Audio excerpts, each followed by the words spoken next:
VB ಗ್ರಾಮದಲ್ಲಿ bill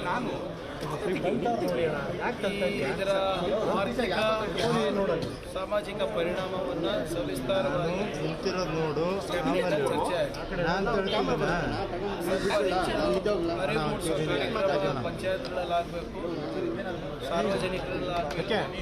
ಮತ್ತು ವಿಶೇಷವಾಗಿ ಏನು ಇವತ್ತು ಪಂಚಾಯತಿನ ಅಧಿಕಾರಗಳನ್ನು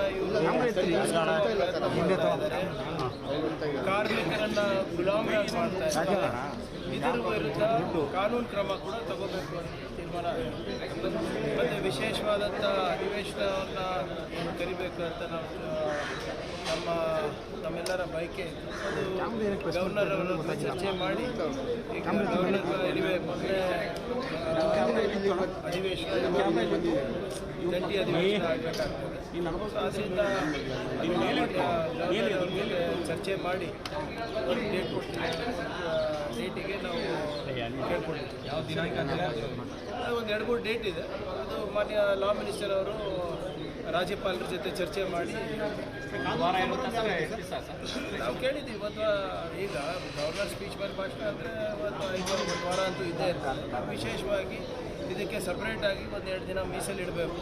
ಇದರ ಸಾಧಕ ಬಾಧಕ ಚರ್ಚೆ ಆಗಬೇಕು. ಯಾಕಂದರೆ ಒಂದು BJP ಅವರು ಮತ್ತು JDS ಅವರು ಇದರ ಬಗ್ಗೆ ಸಾಕಷ್ಟು ಅಪಪ್ರಚಾರವನ್ನು ಮೂಡಿಸ್ತಾರೆ. ಏನಿದ್ರೂ ಕೂಡ ಇದು ಸದನದ ಚರ್ಚೆ ಆಗಿದೆ.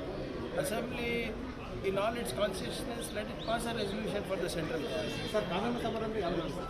ನೋಡಿ, ಇದರಲ್ಲಿ ಸಾಕಷ್ಟು ಉಲ್ಲಂಘನೆಗಳಾಗಿದೆ.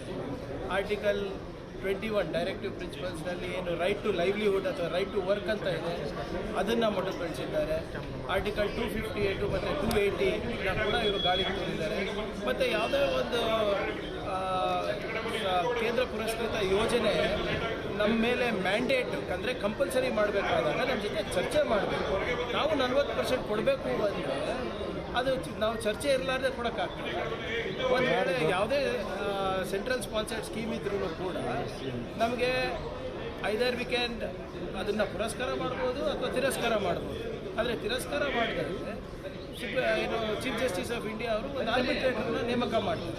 ಇಲ್ಲಿ ಕನ್ಸಲ್ಟೇಷನು ನಡೆದಿಲ್ಲ, ಏನಿಲ್ಲ. ನೀವು ಸುಮ್ಮನೆ 40% ಕೊಡಬೇಕು ಅಂದರೆ ಯಾವ ಮಾನದಂಡದ ಮೇಲೆ ಕೊಡಬೇಕು, ಹೇಗೆ ಕೊಡಬೇಕು, ಅದು ಯಾವುದೇ ರೀತಿಯಾದ ಚರ್ಚೆ ನಡೆದಿಲ್ಲ. ಇವೆಲ್ಲನೂ ಕೂಡ ಕಾನೂನುವಾಗಿ ನಾವು ಪರಿಗಣಿಸ್ತಾ ಇದ್ದೀವಿ. We will take the matter legally, constitutionally as well to the people of the court.